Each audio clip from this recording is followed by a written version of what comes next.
And insert a screw through each aligned hole, and then tighten the screws.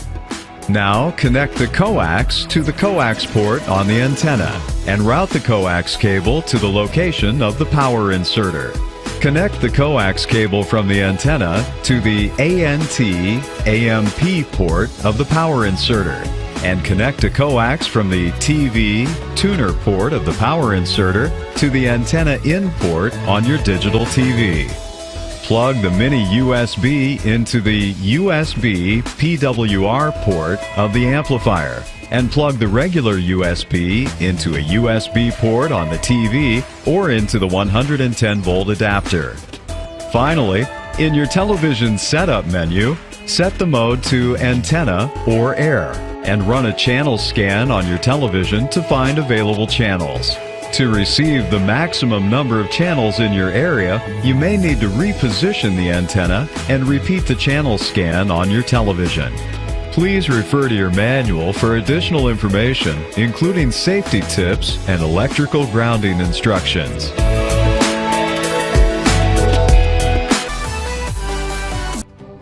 Today we will answer 4 frequently asked questions for Best Choice Products HD TV Rotary Remote Outdoor Amplified Antenna.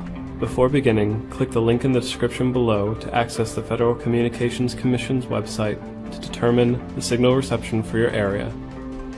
Simply enter your location into the website and you will know if the coverage for TV stations are strong, moderate, weak, or without signal. Our first question is, why is the antenna not rotating? Begin by turning off the power supply box for a few minutes, then turn on the power supply box to check if the antenna now rotates. Make sure that both the red light on the antenna and the power supply box are both on. And if only one is on, then there is a problem either with the power supply box or the antenna through the coaxial RG6 grade cable. For the best results, use a continuous cable without splitters and with a length of no longer than 150 feet. Another frequently asked question is, the antenna is not getting channels that a neighbor is able to receive when pointed in the same direction. Why is this? First, it is important and recommended that the antenna be raised 30 feet above the ground for optimal results. The antenna is able to pick up signal for approximately 150 miles. But if anything is blocking the line of sight of the broadcast tower, this will inhibit the amount of channels available. Things such as trees, buildings, or mountains, for example. Additionally, the television itself may not pick up HD channels if it is an older analog television. If an older television is using an HD TV antenna, it will require a converter box to pick up HD channels. A third question is, how do you search for channels without losing the first channels already found? The television menu will typically provide a save option to store channels already found. Each television has its own particular method for scanning to search for signals. And so if there are particular channels that are sought, begin by entering the channel into the television.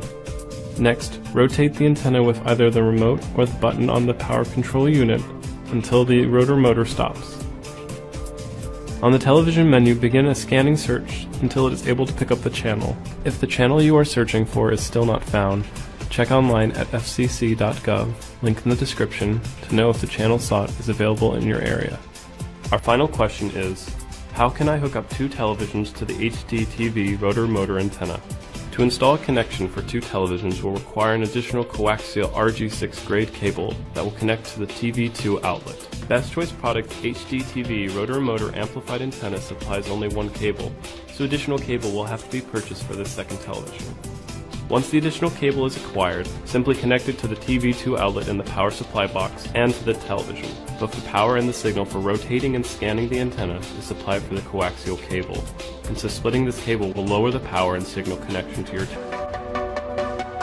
Hello, Chris Gray here, and in this video I'm going to be unboxing and reviewing this high-definition antenna made by a company called 1x1. It's their Shiny Antenna series, and it's a super thin antenna with a 50-mile range, and it has I believe a 20 decibel amplifier that comes in the kit.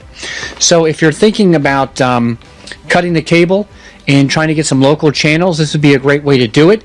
We're going to test it and see how many channels I get, and from what I understand, the high definition over-the-air signal looks better than high definition cable boxes. So there's a couple of different ways the company says you can hook this up to your TV. One is by connecting right to the TV, which I'm going to show you on the TV behind me. Another way is to connect to an actual digital set-top box. So let's look at some of the stuff that comes in the packaging. Here we have, this is the booster, or the amplifier. You would basically plug in a power cable which is supplied, and it would plug into a wall.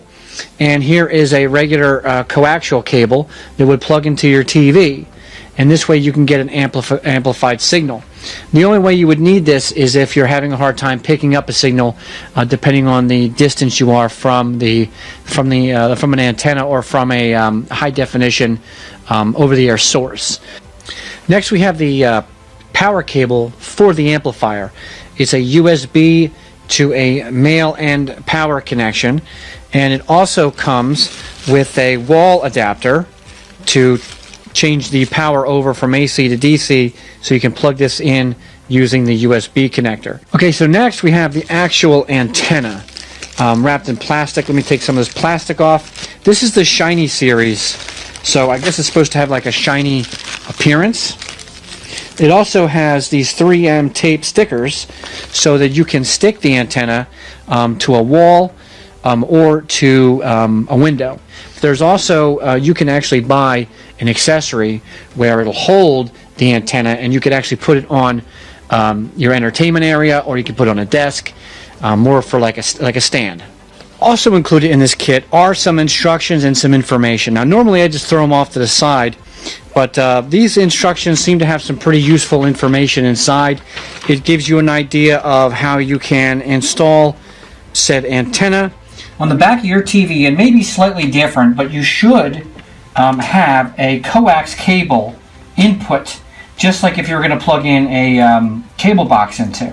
Well, same thing goes for this TV. We're going to be plugging in this cable, this coaxial cable, from the antenna into this port right here, which is a antenna cable input. Okay, everybody's TV setup is going to be slightly different in their menu section.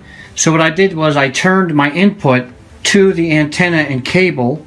What you normally would do is hit menu, or you would hit, there might be a menu button on your controller, and as you can see right there, the first option is antenna cable. I'm going to select that, and that brings me to this noisy looking staticky screen.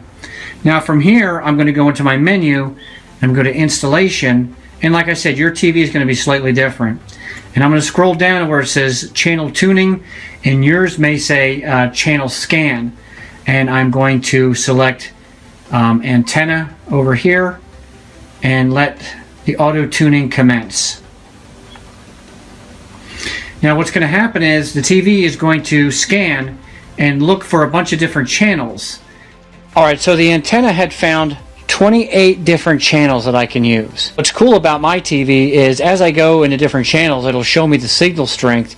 It'll also tell me what the aspect ratio is and whether it's 1080p or 480i. So I went back into my settings and I scanned for channels one more time with the antenna closer to a window. I actually put it in the window, facing outwards.